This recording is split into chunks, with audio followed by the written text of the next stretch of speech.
Salam saudara-saudara sahabat rohani yang dikasihi Tuhan. Sebelum kita memasuki renungan ini, marilah kita berdoa. Kasih karunia dan damai sejahtera dari Allah Bapa kita dan dari Tuhan Yesus Kristus menyertai kamu. Amin.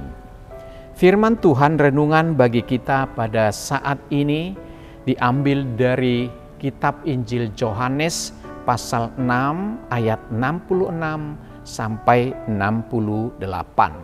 Demikian firman Tuhan.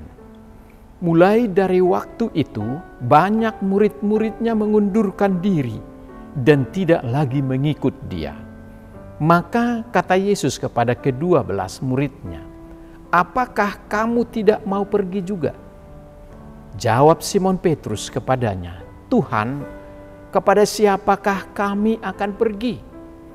Perkataanmu adalah perkataan yang hidup, yang kekal. Perkataanmu adalah perkataan hidup yang kekal." Demikian firman Tuhan.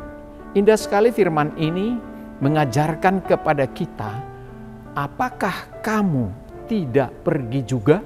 Demikian perkataan Yesus, maka murid Yesus kami akan tetap setia mengikutmu.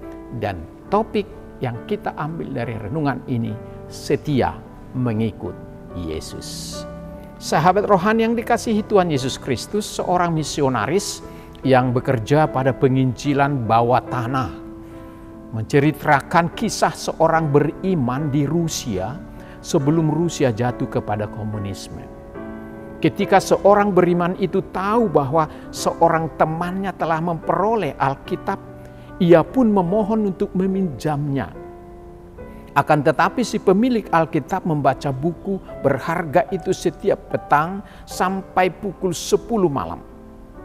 Oleh karena itu setiap malam selama 8 bulan dari pukul 10 malam sampai pukul 2 pagi, orang beriman yang setia itu dengan rajin menyalin Alkitab temannya. Akhirnya ketika beberapa teman Kristiani mengunjunginya dengan membawa Alkitab, ia menukarkan karya kasih tulisan tangannya dengan beberapa buah Alkitab.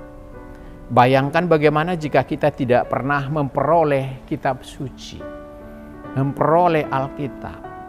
Berapa uang yang rela kita bayarkan untuk mendapatkannya? Renungkan pertanyaan ini dengan lebih dalam. Dalam nas kita diajarkan oleh Tuhan Yesus, ketika ajaran-ajarannya mengganggu orang yang mengikutnya, katanya banyak orang yang memilih meninggalkannya, mengundurkan diri. Orang yang tadinya sangat antusias mencari Yesus dan ingin menjadi pengikutnya dan menjadi muridnya, justru kecewa dan mengundurkan diri. Kenapa? Karena mereka tidak bisa menerima perkataan keras dari Yesus. Mereka bukan ke-12 murid itu, tetapi bagian dari orang banyak yang mengikut Yesus dalam berbagai kesempatan. Apakah yang kita inginkan dari Yesus? Apakah yang manusia inginkan sehingga datang kepada Allah? Mungkinkah hanya kita mendengarkan kata-kata yang enak didengar tanpa pernah menyampaikan kata yang keras dan teguran? Apakah itu baik?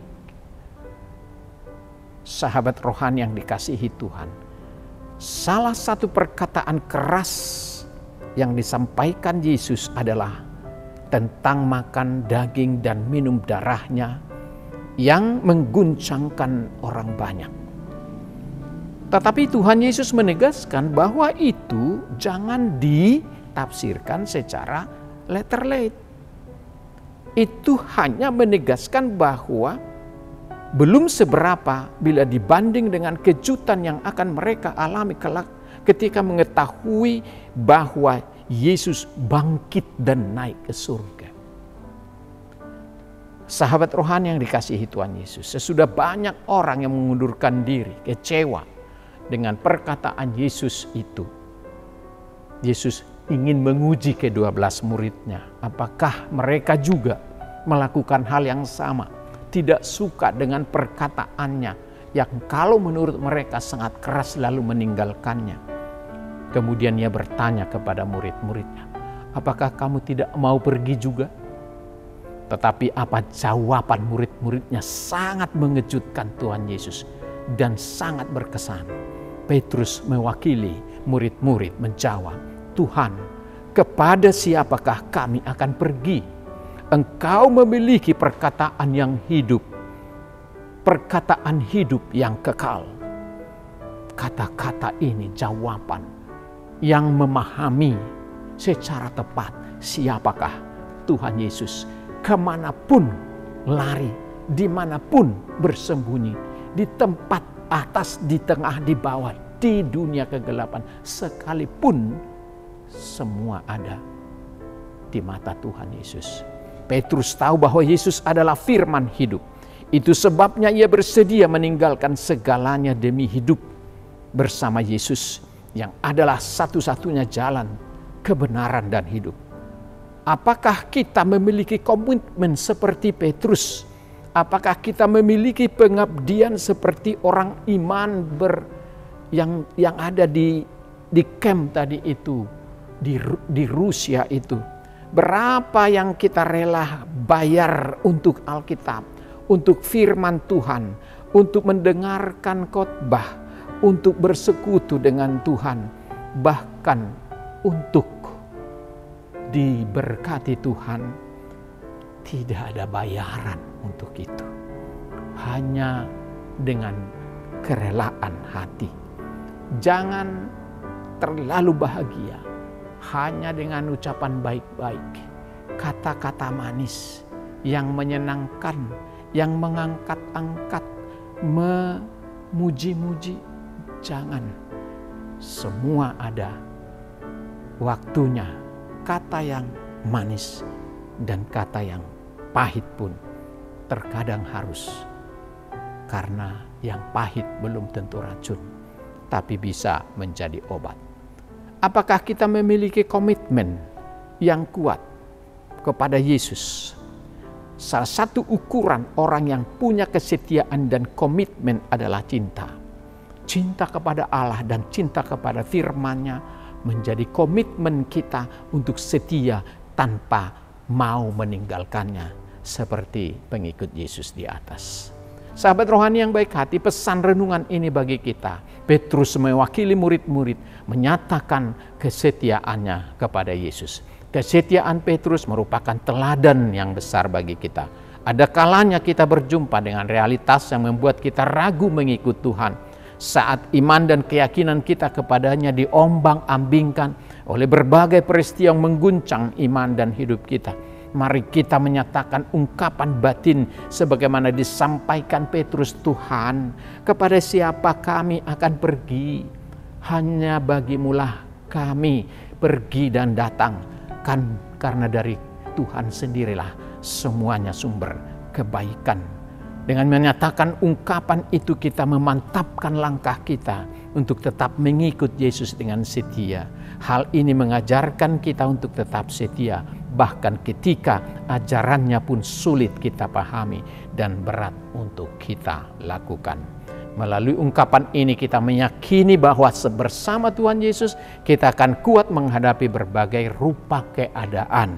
Dia adalah sang roti hidup, sumber kehidupan yang kekal. Karena itu buanglah segala keraguan, mantapkan langkah berjalan bersama Dia. Selamat mengikut Dia dengan tekun dan setia. Kiranya kita menjadi seperti murid Yesus yang sejati. Marilah kita mohon hikmat dan rahmat Tuhan untuk selalu tekun dan setia bijak dalam melaksanakan tugas dan pekerjaan kita. Karena kita adalah anak-anak Tuhan yang sejati. Selamat berjuang, Tuhan memberkati kita. Amin. Marilah kita berdoa. Allah Bapa kami di surga, terima kasih atas firman-Mu yang menyapa kami pada saat ini. Begitu indah firman-Mu ya Tuhan, mengingatkan kami bahwa sekalipun kata-kata dari Tuhan terkadang harus keras untuk menegur, menuntun kami, membantu kami menyadari siapa diri kami dan siapa Tuhan. sesulit apapun firman-Mu yang harus kami lakukan, kami tidak boleh meninggalkan itu. Kami tidak boleh meninggalkan Tuhan, membelakangi Tuhan. Tapi ajarlah kami untuk selalu mampu untuk menerima, melakukannya sesuai dengan kehendak-Mu. Bapa Surgawi, banyak hal yang berbicara kepada hidup kami setiap hari. Berbagai peristiwa adalah berupa kata-kata dari Tuhan. Terkadang kami sakit berat, lalu kami dibisikkan, kamu harus tabah. Terkadang kami berada dalam ujung perjuangan yang gagal, dan Tuhan berkata, jangan putus asa.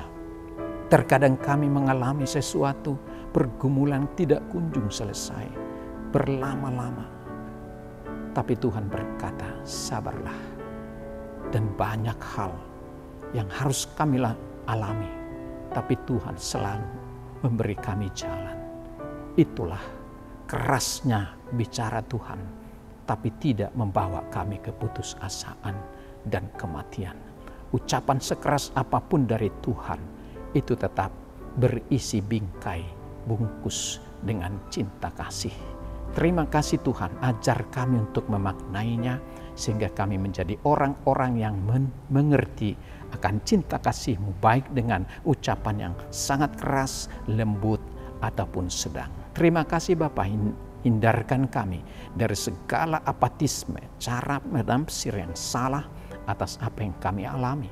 Karena semua itu adalah dalam sepengetahuan Tuhan.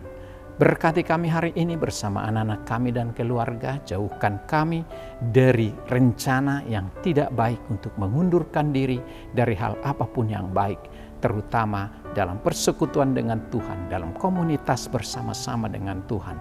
Apalagi dalam iman kepada Tuhan Yesus. Ajar kami kesetiaan dan cinta kasih dan komitmen yang kuat. Apapun tidak bisa memisahkan kami daripada-Mu. Dalam nama Tuhan Yesus, kami berdoa dan mengucap syukur. Amin.